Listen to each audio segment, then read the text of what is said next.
My name is Lucia, and I've been married for 2 years. My husband and I both work and live together in this apartment. I came home from work as usual and was preparing dinner when my husband came home. I greeted him with a smile and asked him how his day was. No different than usual. How about yours? Yeah, it was fine. I think I feel better when I'm doing something. I went back to the kitchen and finished cooking. My husband prepared dishes too. I felt a bit relaxed and thought about my dad. My dad lives in the neighboring town. Since he's getting older, I've been visiting him a lot recently. And I've suggested him to live near us and go to daycare. But he didn't want to bother my husband and me.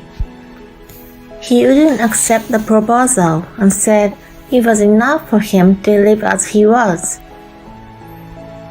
I have always been concerned about my dad, who has been depressed since my mom passed away a few years ago. Recently, my dad fell down at home by accident.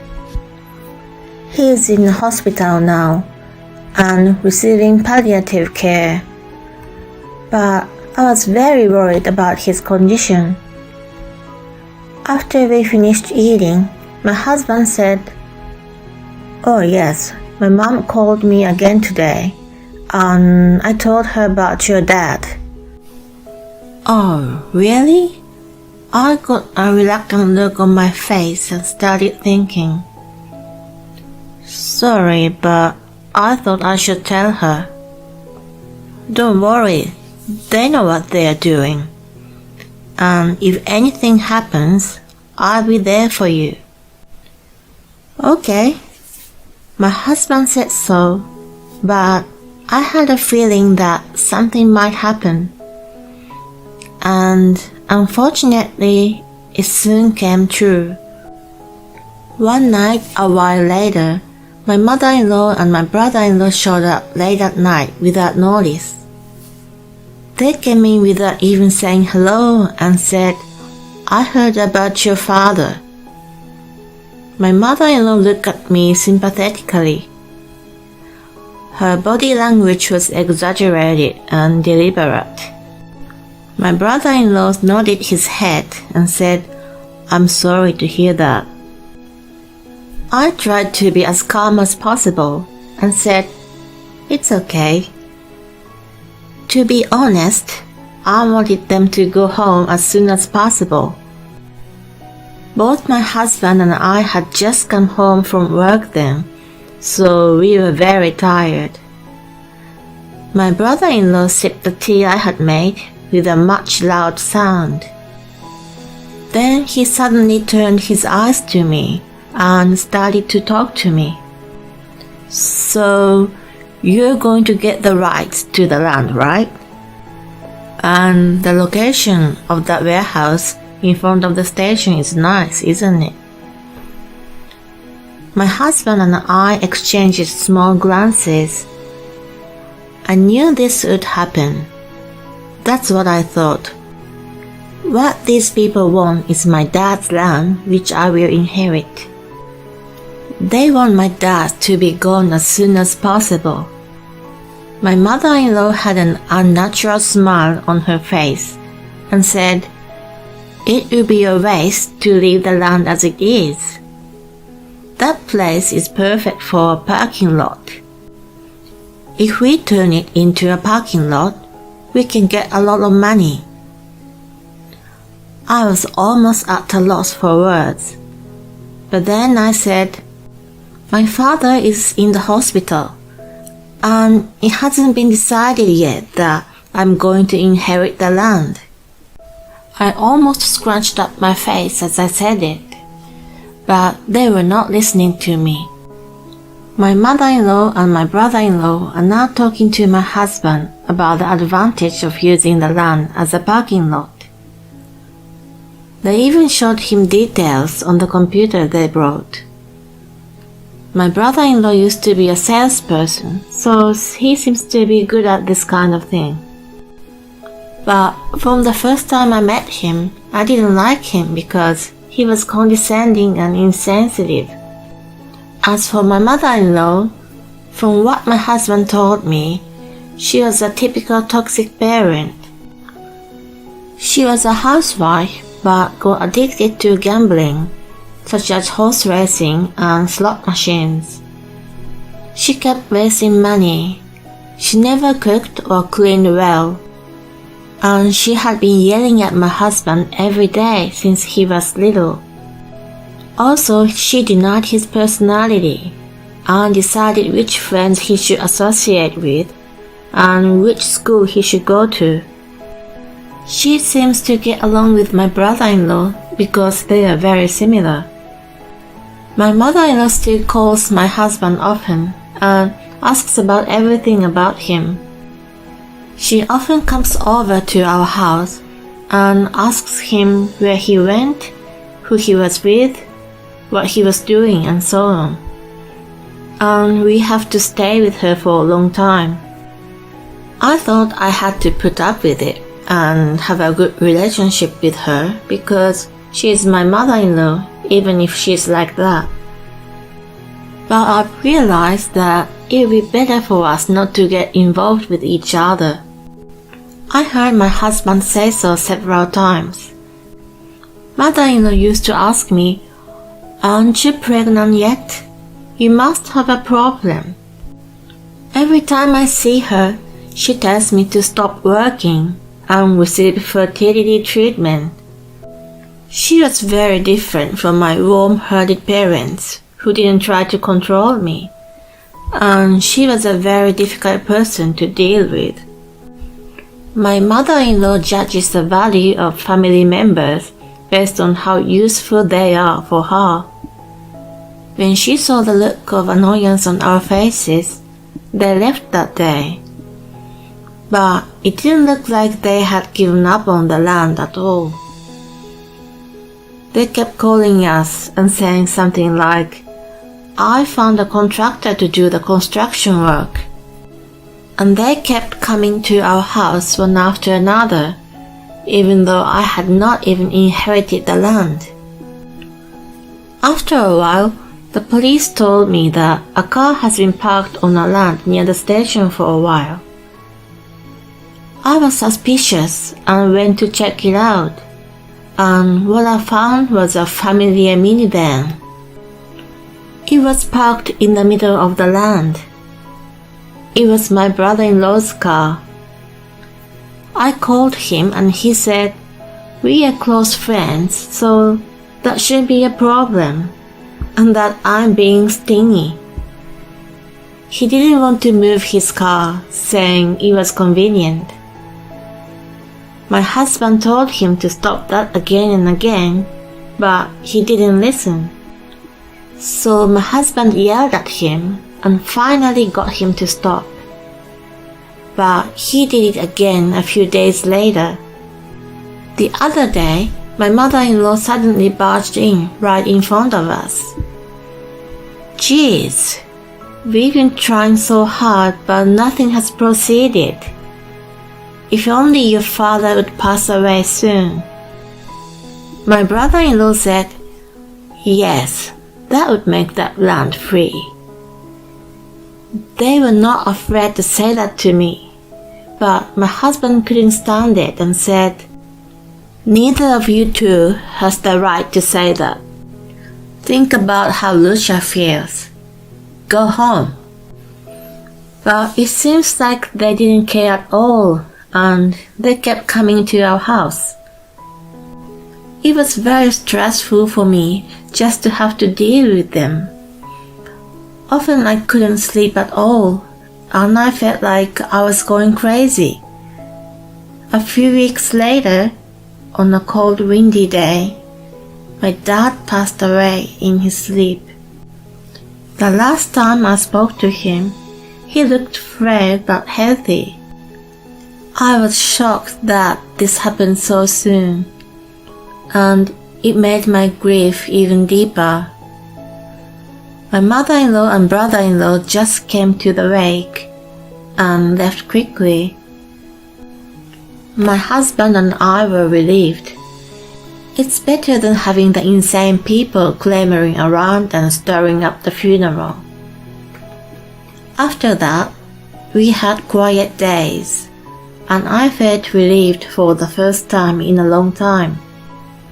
After completing the procedures to inherit the land, I went to look at it because I had a plan.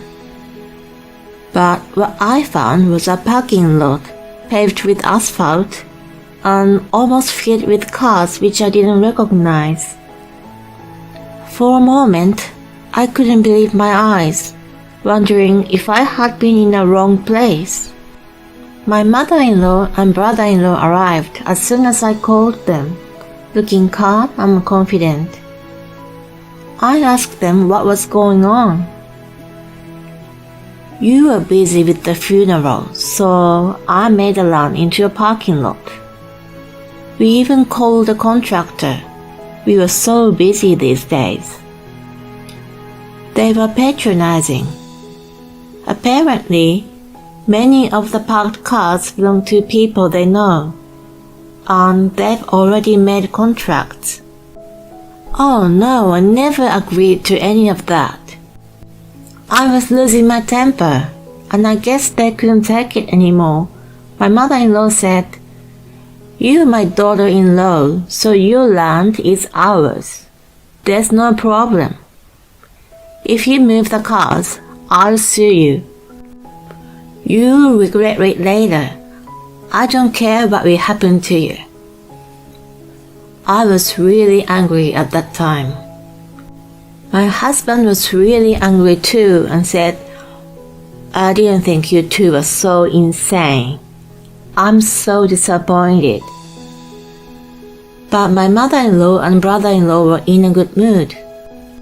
"Oh, come on. We'll give you some of the income. You should be more grateful to us. Oh, and the construction fee was pretty expensive. I'll bill you later." He was very aggressive and selfish. After that, we tried several times to talk to him and to stop parking the car, but he wouldn't listen to us at all. My mother-in-law looked at me like I was crazy and said, "As you are my daughter-in-law, of course your land is ours. Do you remember how much we've helped you?" Then my brother-in-law said, "Hey, when are you going to give us the land? We'll keep waiting." My mother-in-law even suggested us to get divorced. My husband was frustrated and tried his best to fight back. "Are you sure you want to do this? You'll regret it." Sometime later, I found a luxury black car parked in the parking lot. My mother-in-law and brother-in-law immediately rushed there and claimed it was illegally parked. They immediately made a sign saying, "Stop illegal parking and move it now." They put sticky tape on it. My brother-in-law was so angry that he even kicked the body of the car several times. The kicked areas were covered with shoe prints and badly dented. Then they came to us and said, "That car must belong to your acquaintance or something. Get the car out of our way right now and make the owner pay us a fee." And I said, "Well, you know what? The land is legally in my name, and my dad gave it to me, and I don't need your permission. Besides, it is the car of an important customer who you have a relationship with." "What? A customer?" I explained that the car belongs to the president of my father-in-law's client. "Are you kidding me?" My mother-in-law and brother-in-law's faces turned pale. It's true. We were planning to sell the inherited land to the president's company. We've just closed the deal. The president of the company is a friend of my father's, and they had already been talking about selling the land before my dad passed away. By the time I finished explaining everything, they were in complete panic. Not only did they put a lot of duct tape on his car, but they also dented it badly. It wasn't long before the president of the company angrily called my father-in-law to tell him that his car had been beaten up. My father-in-law, who had turned even paler, came to the house in a panic. He then turned to my mother-in-law and brother-in-law and said, "You two are beyond insane. What have you done? Apologize to the president of the company right now and to Lucia as well." Two of them are scared of my father-in-law, so they bowed and apologized to me, wobbling and shaking. I answered, "This is no longer a problem that I can handle by myself. Even if I forgive you, I don't know what the president will say." But my brother-in-law said, "See, if only you could do something about that. All would be fine, wouldn't it?" "That's impossible."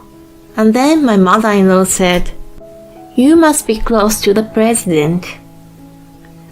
"I don't know. That's enough. You did this on your own. Besides, I told you that you regret it." They became silent. Their dream of a parking lot business collapsed after only a week or so. In addition to the cost of constructing the parking lot, the money which had been paid in advance by clients had to be returned in full as a penalty. Of course, they had to pay for the repairs of the president's car as well. So they ended up owing a ridiculously large amount of debt. And of course, my mother-in-law and brother-in-law were evicted from the house they were living in. Because of this, the two of them became enemies. And whenever they saw each other, they cursed each other, saying that it's your fault that they got into this mess. The sale of the land brought in a large sum of money, and I thought about how to spend it with my husband. But ultimately, we decided to save it for the future. By the way, my husband seemed happy that he's no longer involved with my mother-in-law and brother-in-law.